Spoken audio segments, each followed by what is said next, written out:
So today we are going to freeze dry Skittles. I just bought them in bulk at my local store.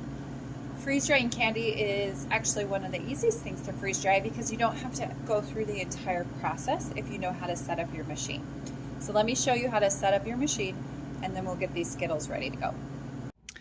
To freeze dry candy, we are going to go into our custom settings on our freeze dryer here, and we're going to change the dry temperature to at least 145. You can go up to 150. It's kind of up to you.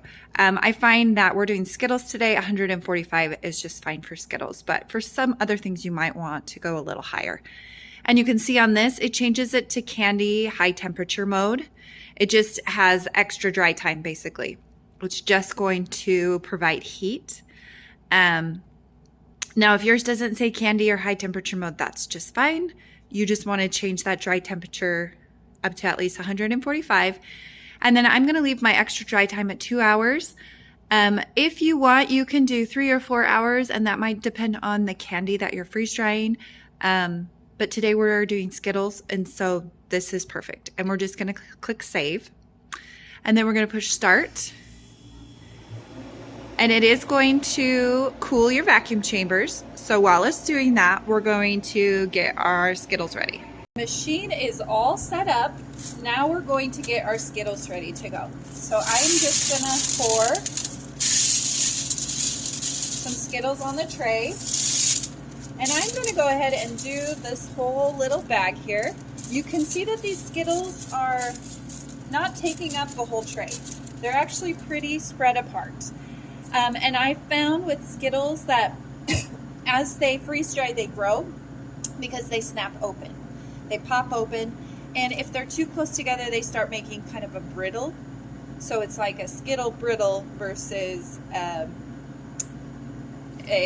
individual Skittles. So you actually do not want to put a lot of Skittles. You don't want to fill this all the way, or else you'll just have one big Skittle instead of individual Skittles.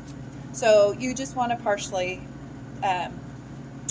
fill your tray like this. Once our machine is completely warmed up, then we're going to go ahead and just put them right into the freeze dryer like this. Our freeze dryer is warmed up, if you will, or cooled down. And now we have this high temperature mode candy process. And we're going to turn it on.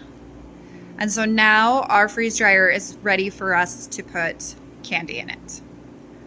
So let's put some candy in. So here's our tray of Skittles. It's all ready to go in. We're gonna put it inside, close the door, push continue, and then give it a chance to warm up and freeze dry our candy. All right, our process is done on our candy. So let's see how it turned out. First thing we gotta do is open the valve here. Let out the pressure. You can hear it. Takes a little bit. And then once the pressure is completely released, then we can open the door and check out our candy. Look at those. Oh my heavens. Look at those. They're so yummy. Let's see if they look how puffed up they are. So delicious. So let's bag them up. Look at those. Look how puffy they are. And you can see some of them do weird things like this where like the insides come out, but the majority of them, they kind of look like little baseballs almost. Aren't those so cute? So see, here's another weird one. But they look really cool and they're just so crunchy. Like, see, I can just put my fingernail through them. So let me show you how I bag these and store them. All right, here are my fun Skittles. They're so yummy and delicious. They make such a great treat. The trays are warm because in the candy making mode, they're pulling out the moisture through the heat. So the trays should be nice and warm. If they're not, you may need to put your candy in. But you want to make sure that your Skittles pop open like this. If they haven't popped open, or if there's some of them that haven't, you know, there's always like a straggler, like this one didn't pop open. But the majority of them popped open. Like I was showing you earlier, some of them will do something like this. That's okay, it's perfectly fine. But they should, for the most part, look like this. So now you bag them up. Now you can just put them in a plastic container and that'll keep them and they'll be just fine. But I like to do fun stuff, especially if I'm gonna give them away. And I found these really pretty Mylar bags on Amazon. They're colorful, so they seem candy-like, and they have a little window in them.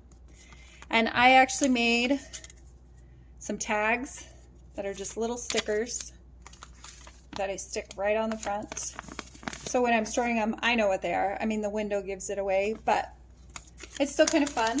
So I bought a bunch of them because we did candy for Christmas gifts this year. And so it was fun to kind of have a little tag on them. So I'm just using my hands, and granted these are just for my family, so no, I'm not using gloves. That's okay, they're just for my family. But if you were going to sell these or whatever, yes, you should wear gloves. So I'm going to do it like that. And you could always weigh it if you're going to sell it for, like at a farmer's market or whatever, you could weigh it so you have so many ounces. Here's some of the little bags, which I like because my kids can just take a little bit instead of opening a huge bag, although, you know, sometimes you need a big bag. And you can take them to school for a little treat or outside or whatever. This is the size I gave to all their teachers for Christmas this year.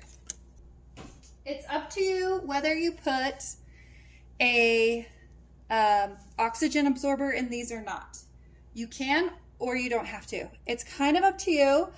If you're going to sell them and they're going to be on your shelf for a really long time, or they're not as popular, then you might want to put an oxygen absorber in there just to make sure they're nice and fresh. But we will probably eat these pretty quickly. I'm not too concerned about it, at least these small ones. There's something that my family will eat a lot. Now this bigger one, I'll probably put an oxygen absorber in this one just to make sure it stays fresher longer, just because it's bigger. I'm not going to open that tomorrow. But these little ones, I don't usually do. But there you go. There are your Skittles, your freeze-dried Skittles, sometimes called Frittles, or you can call them something else. But such an easy project in your freeze dryer. In just a couple of hours, you can have freeze-dried Skittles. So if you have questions, leave them in the comments. Let me know what your thoughts are. We'll see you next time.